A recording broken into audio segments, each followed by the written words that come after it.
शेतकऱ्यांच्या कर्जमाफीवरून बच्चू कडूंचा सरकारला घरचा आहेर म्हणाले. जाचं कठीणमुळे सरकारची प्रतिमा मलिन होते. राज्यातील शेतकरी कर्जमाफी योजनेतील जाचकटी प्रोत्साहन अनुदानाची मर्यादा, OTS वन टाइम सेटलमेंट योजना आणि प्रलंबित लाभांच्या वितरणावरून शिवसेनेचे आमदार बच्चू कडू यांनी विधान परिषद कर्जमाफीतील त्रुटीवरून जोरदार टीका केली. कर्जमाफीच्या अंमलबजावणीत असलेल्या गुंतागुंतीच्या प्रक्रियेमुळे आणि प्रशासकीय अधिकाऱ्यांमुळे सरकारची प्रतिमा खराब होत असून जनतेचा रोष वाढत असल्याचा आरोप त्यांनी केला आहे. तसेच कर्जमाफीसाठी आणि प्रोत्साहन अनुदानासाठी लावलेल्या अटी तातडीनं रद्द करायला हव्यात. 50,000 रुपयांचा प्रोत्साहन रकमेऐवजी 1 लाख रुपये देण्याचा निर्णय घ्यावा अशी मागणी कडू यांनी केली आहे.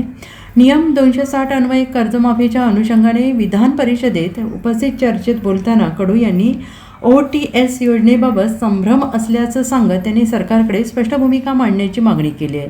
राज्य सरकारच OTS योजना राबवत असताना बँकांवर जबाबदारी ढकलली जात असल्याचा आरोप त्यांनी केला आहे. अमरावती जिल्हा मध्यवर्ती बँकेच्या उदाहरणाचा उल्लेख करत व्याजमाफीसारखे निर्णय राज्यभरातील सहकारी बँकांनी घेण्याची गरज असल्याचं त्यांनी नमूद केलं आहे. कडू यांनी छत्रपती शिवाजी महाराज शेतकरी सन्मान योजना आणि महात्मा ज्योतिराव फुले कर्जमुक्ती योजनेतील पात्र शेतकऱ्यांचे प्रलंबित लाभ अद्याप वितरित न झाल्याचा मुद्दा उपस्थित केला. शेतकऱ्यांची नावे कर्जमाफी यादीत आली पण प्रत्यक्षात बँक खात्यात पैसे जमा झाले नाहीत. त्यामुळे नवीन कर्ज मिळवण्यात अडचणी निर्माण होत आहेत.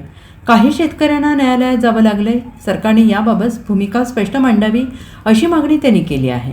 प्रशासकीय अधिकाऱ्यांच्या कार्यपद्धतीमुळे सरकारची बदनामी होत असल्याचा आरोप करत त्यांनी कर्जमाफी प्रक्रियेत अधिक सुलभता आणण्याची गरज व्यक्त केली. तर काँग्रेस आमदार सतेज पाटील यांनी ॲग्रिस्टॅकमध्ये शेतकऱ्यांची सर्व माहिती उपलब्ध असताना पुन्हा KYCची सक्ती का केली जाते असा सवाल उपस्थित केला आहे. काय आमची भूमिका शेतकऱ्याप्रती ठाम होती. शेतकऱ्याबाबत सरकारनं भूमिका घेतली, कर्जमाफीचं धोरण स्वीकारलं. त्याबाबत आम्ही शिंदे साहेबांचं, मुख्यमंत्र्यांचं आभारच मानतो.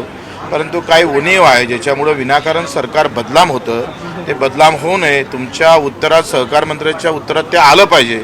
ते येत नाही आणि म्हणून त्याच्यावर झालेला वाद आहे. आणि मग आमचं मूळ खूळ सगळं शेतकरी आहे. आम्ही ते विसरणार नाही आयुष्यभर. त्याच्यानं काही जरी असलो तरी शेतकरी विषय हा फार महत्त्वाचा विषय आमच्यासाठी.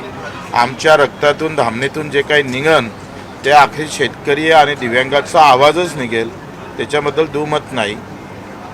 सर, पण काल सभागृहात विधान परिषदेत तुमची आणि प्रवीण दरेकरांची जुगलबंदी पाहायला मिळाली. मग सहकार मंत्र्यांनी तुम्हाला योग्य उत्तर दिलेलं नाही आहे तुमच्या प्रश्नाला? दिलंच नाही, त्यांनी उत्तर दिलं नाही. सभापती महोदयानं सांगितलं का तुम्ही या सगळ्या प्रश्नाबाबत तुम्ही बैठक लावा. त्यांनी आता इथं उत्तर दिल्यापेक्षा तुम्ही बैठकीतून त्यांच्या प्रश्नाला कसं समाधान करता येईल. माझं काय म्हणणं होतं का 22, 23, 24 आणि 24 आणि 25 याच्या सातत्यानं 2 वर्ष भरलं पाहिजे. आणि खाली अधिक काय म्हटलं शासन निर्णयामध्ये 25, 26 आणि 26 आणि 27 हे पण भरलं पाहिजे. तर ही त्या अधिकाऱ्यांना प्रशासनानं केलेली घोडचूक आहे. त्याच्यामुळे सरकार विनाकारण कर्जमाफी केल्यावर हे बदनाम होत आहे. तो ह्या सगळ्या घोडचुका आपण थांबवल्या पाहिजे.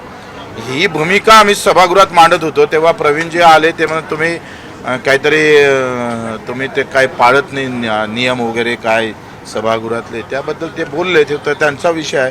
माझा विषय आहे, मी शेतकऱ्याबद्दल बोलत राहील.